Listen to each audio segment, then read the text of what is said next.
Everyone, everywhere is talking about success all the time. Therefore, it means different things to different people. So, how can you really be successful when you're borrowing everybody else's definition of it? If you're feeling the drive or the need to want something more for yourself or for your life, but you don't really know what it is or how to get there, then you definitely want to stay tuned to this video to start building your foundation to personalized success. For all tips and trends and all things related to career transition and success, subscribe to my channel and hit the bell to be notified when I post a new video every month. So let's start with the first reason on why you need to define success for yourself. It's because success is in the eye of the beholder.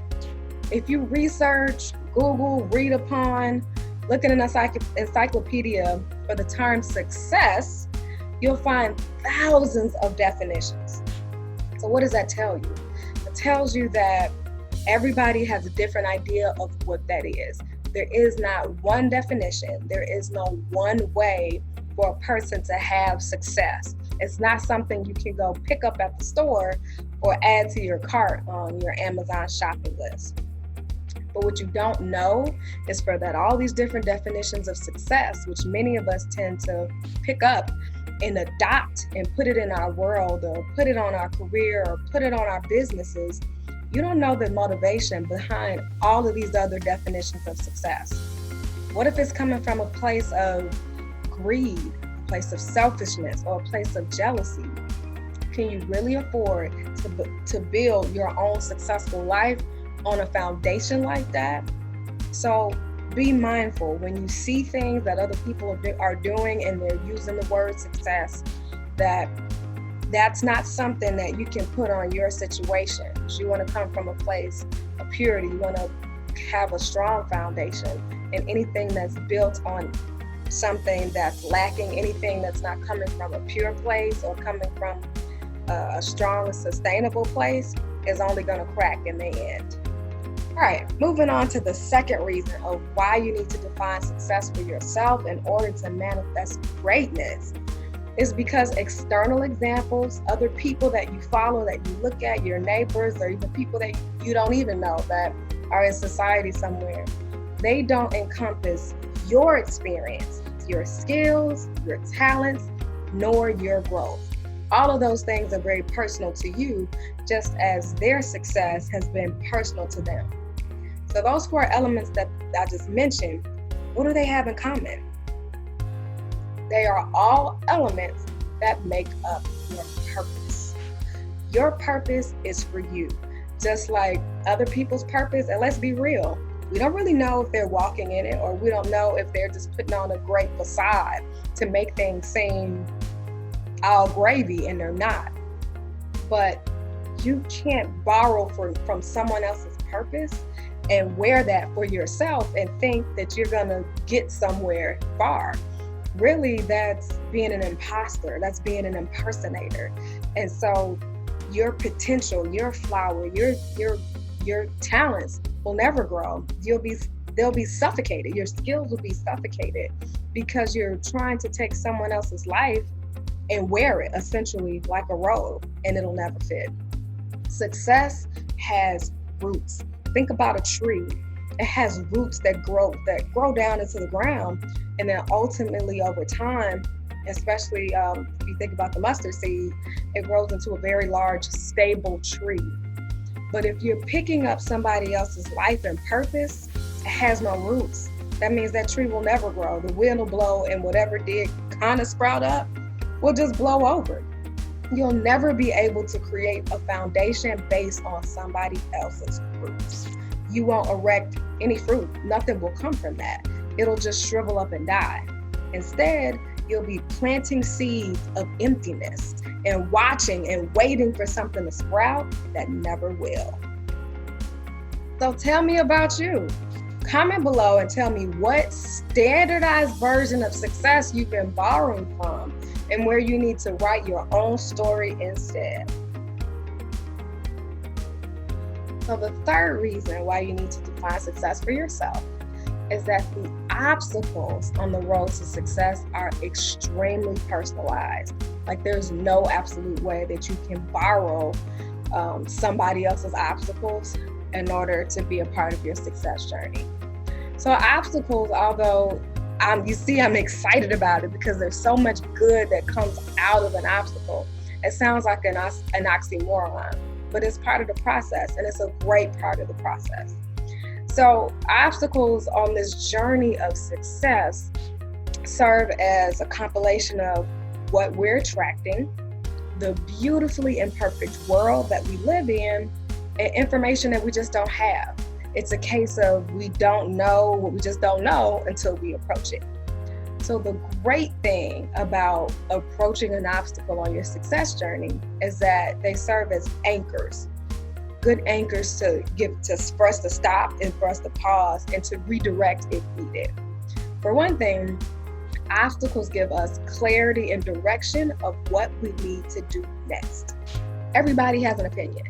Your mom, your grandma, your sister, your boss, your colleague, stranger on the street, social media, influencers, everyone has an opinion of what you need to be doing on your journey of success, which is super frustrating. But when you approach an obstacle, you have no choice but to focus on that one thing in order for you to get to the other side. If you have outlined your outcome and discussed your fulfillment and you know what success looks like for you, this obstacle is something in the way. You have to deal with it. And so it allows you to specifically focus on that thing instead of all the millions of different places of where your attention could be in the meantime. Obstacles also reveal what we're made of, and they bring our weaknesses to the surface. And that's not a bad thing. A lot of times we don't know that, or it's in our subconscious of behaviors of self-sabotage, or maybe things that we can't even identify that, hey, I'm not good in this area, until you approach an obstacle that you're trying to get around, you're trying to get over, you're trying to go through, and you're realizing that, hey, the way I'm responding to this is not healthy, or I don't deal well in these kinds of situations. And that's okay. There's nothing to be ashamed of. But it does provide you an opportunity to do a little bit of inner work to foster maturity. And sustainable success needs a mature person in order for it to continue and for it to grow and not be a one-time occurrence. Weaknesses, and I just kind of said that already, not weaknesses, obstacles provide an opportunity for us to grow. And it doesn't have to be from a place of weakness. It could be growth from information that you just didn't realize you didn't have, or even for your skills. So maybe you're at a beginner level of something, but an obstacle will cause you to say, I need to move up to the next level and become an intermediate, or maybe an expert practitioner in X thing. So it gives you opportunity to find places for you to get better at. And then lastly, obstacles, they strengthen the skills that you already have, and they provide breakthrough.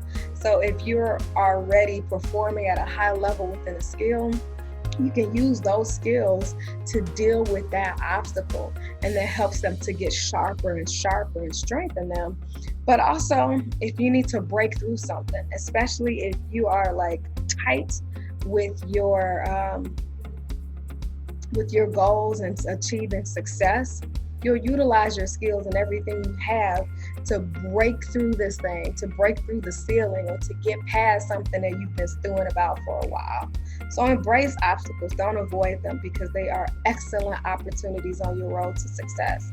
And know that you can't borrow them from anybody else. A lot of people that you see that are on the other side of their obstacle, they're just sharing their outcome. They're not sharing the things that happen in between. They're not sharing the nights that they cried, or the times that they questioned themselves or questioned God about it. So that's why you can't just borrow somebody else's outcome of success, because you don't know what that obstacle was that they had to get through for themselves. It's not a robe that you can put on.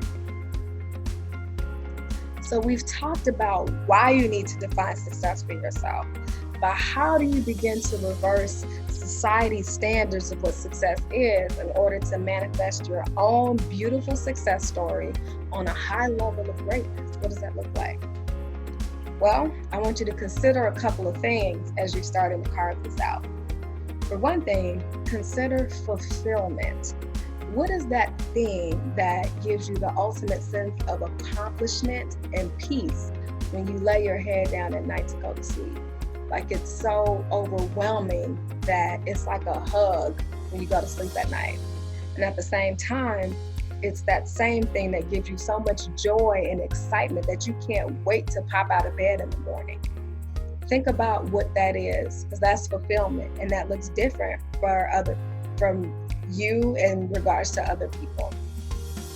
The other thing I want you to consider is outcomes. What's the specific end? Not just the stuff that people have acquired or the likes or whatever. What is the specific end that you're looking for? So think about the goal, think about the milestone, think about that space that'll lead you to the fulfillment that I just talked about. Paint the picture, the whole picture of that outcome.